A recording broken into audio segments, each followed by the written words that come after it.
Alex Price is the lead program manager working with British Standard Institution. Alex has been involved in the development of testing and specification standards within a number of different areas for over 18 years, more recently taking on remits of standards within the automotive sector.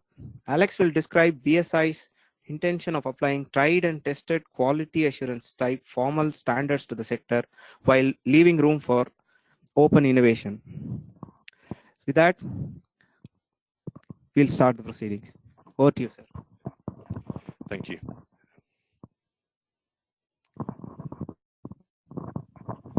Okay, what I hope to do today is talk through what standards, and I'll also apologise to the possibly converted that have been involved in standards, applying them as well as developing them.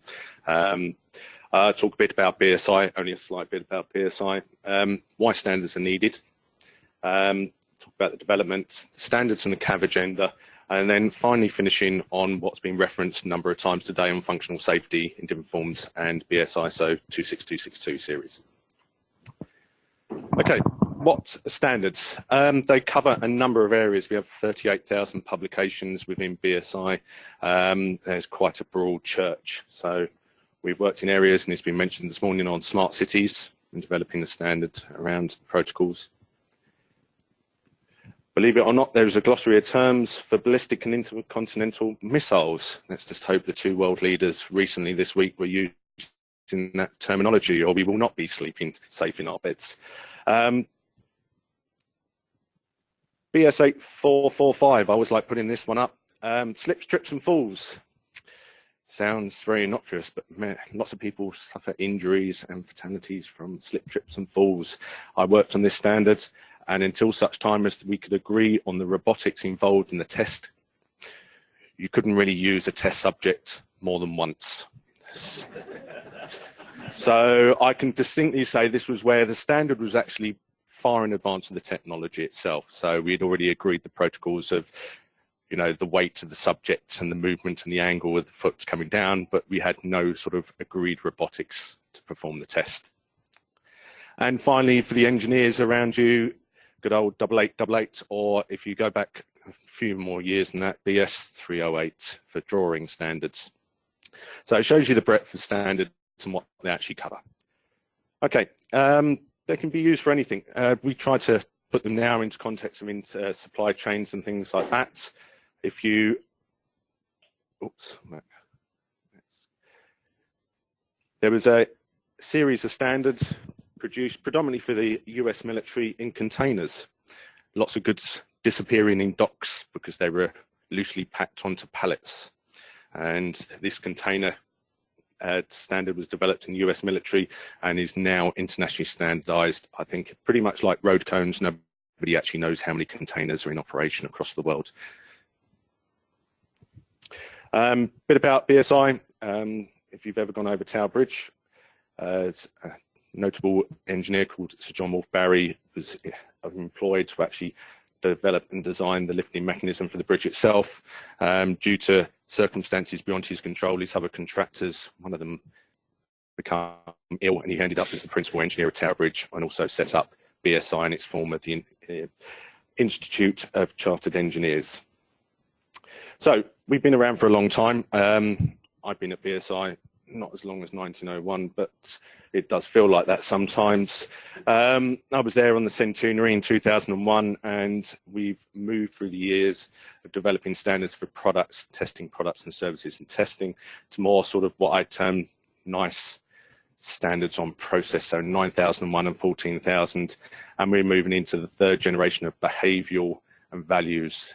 Seems a bit difficult concept to standardize, but we are trying. So things like simulation, which we talked about today, you know, more of the sort of side where it's very difficult to write a strict requirement for. So just a brief overview. Hopefully, if you've ever applied, read, or had the privilege of working to develop a standard, and BSI doesn't develop these standards, we don't sit in our ivory towers and think, do you know what, we'll standardize this industry because it needs it.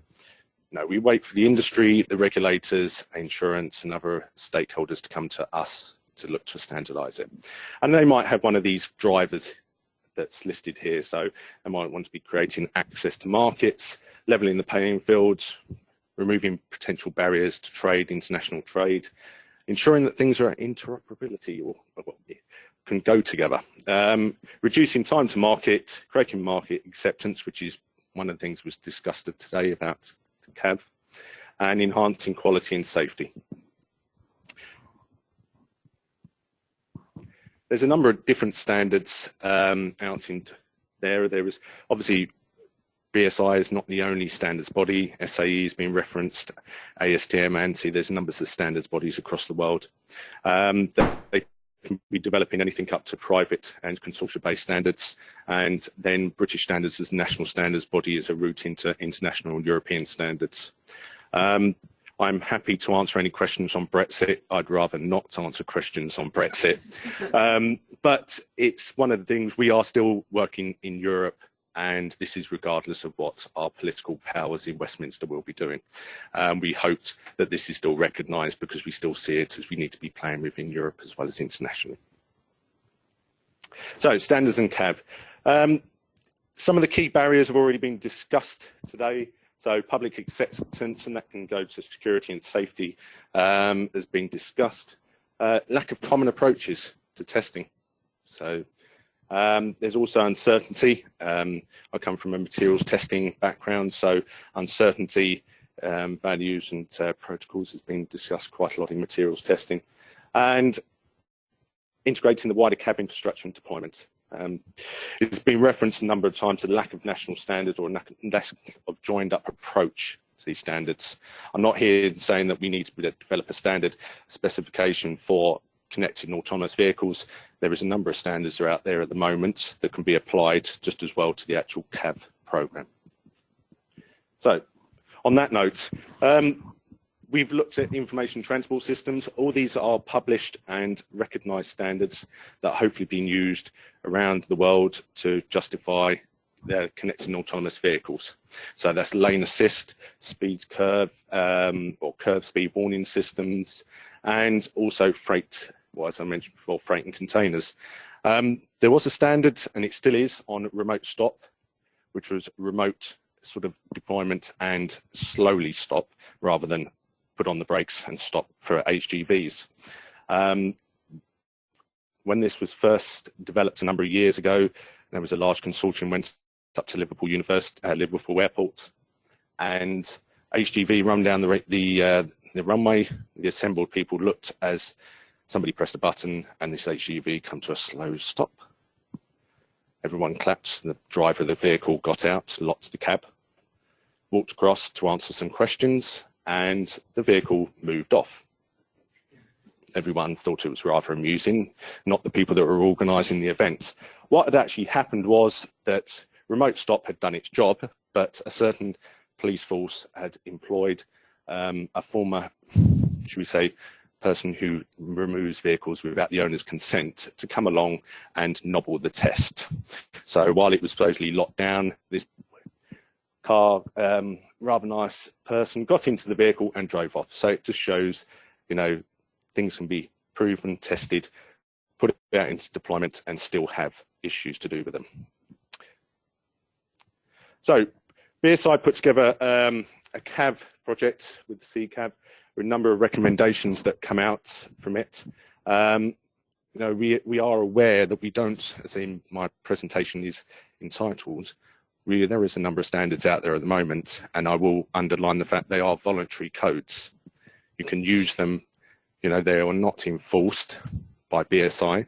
They may be written into legislation or they may be used by regulators, but when they're actually developed, they're developed in the view that they are voluntary.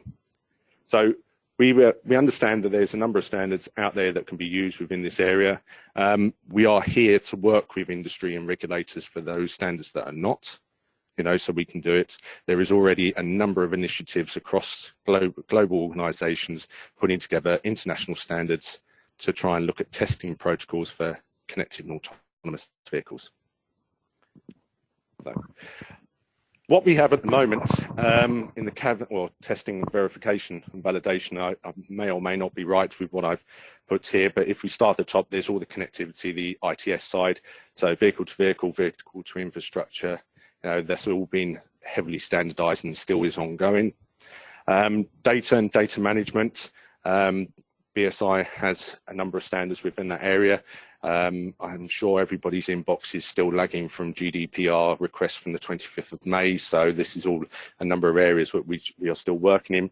The CAV infrastructure as well. It seems mundane, but we do work in road management, so road studs, markings, signage. This is all heavily standardized. We've talked today about security, cyber security. BSI is putting together a PAS 1885 on cybersecurity for connected autonomous vehicles. This has come about by initiative from the Centre for National Protection of Infrastructure.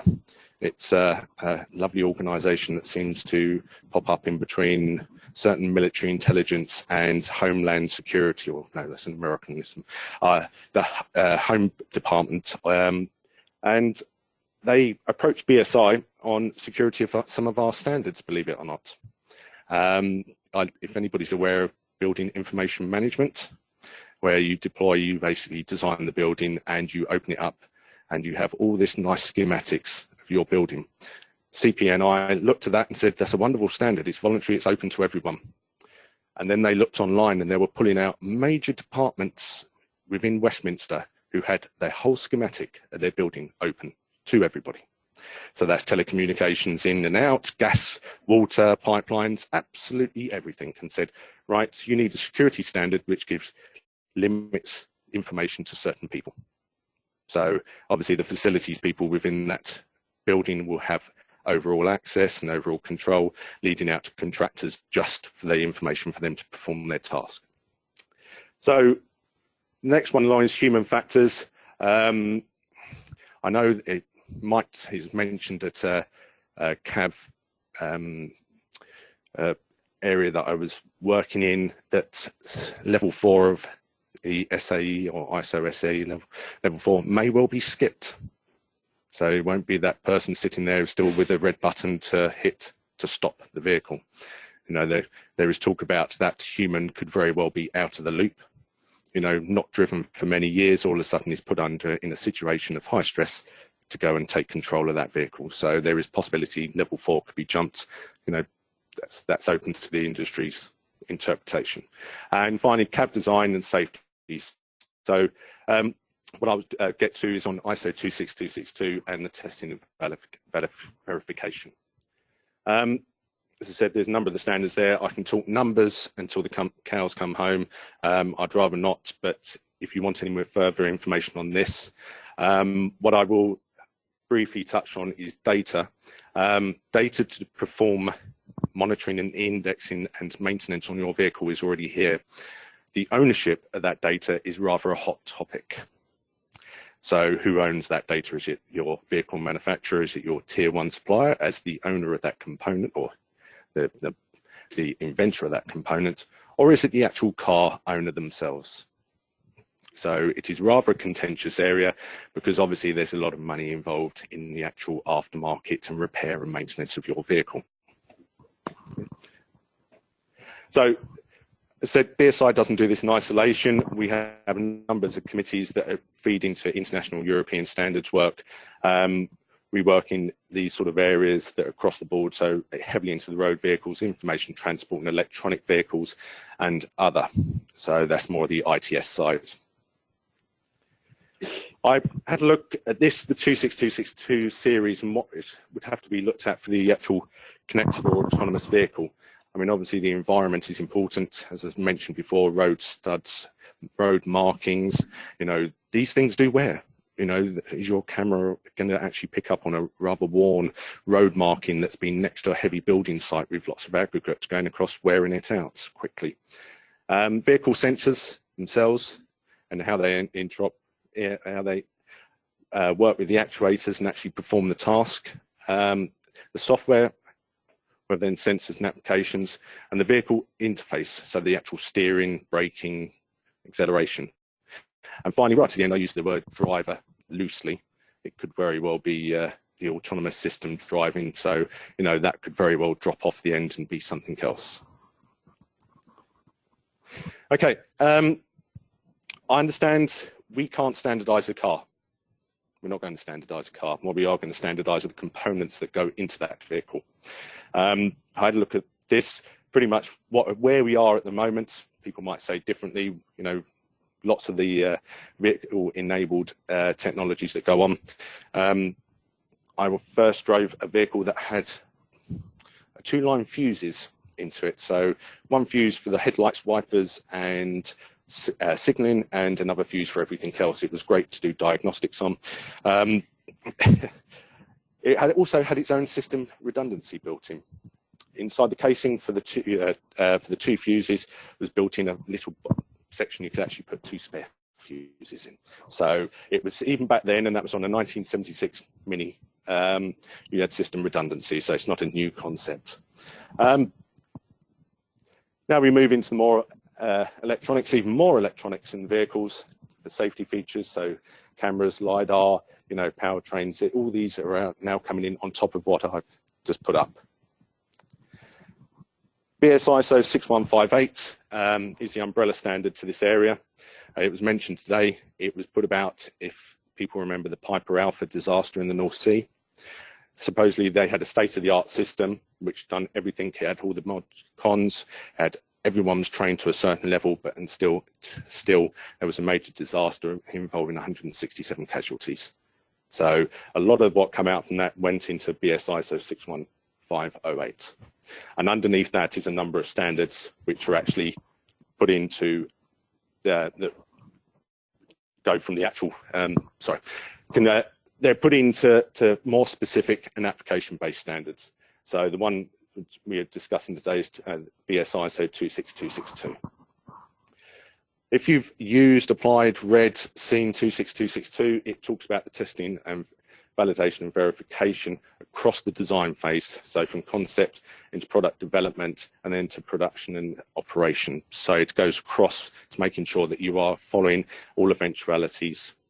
It's almost a fault failure mode and effect analysis type standard. So you are looking for every eventuality and documenting a safety case from it.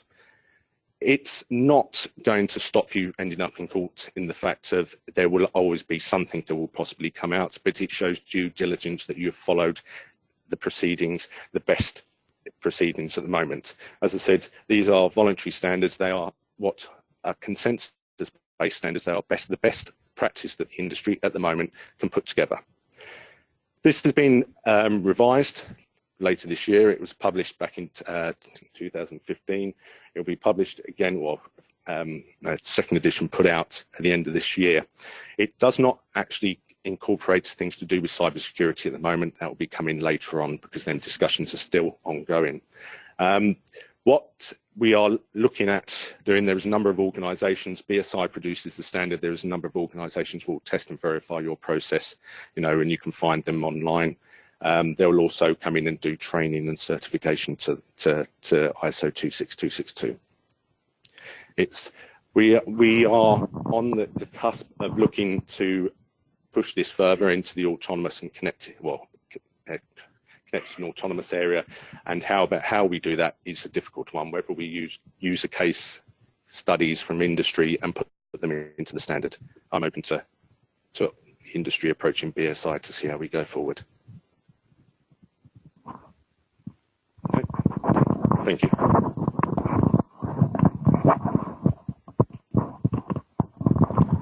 Thanks, sir. I think we're running short of time now. So if you have any particular questions, please contact the speaker, please. We'll move on. Thanks, sir.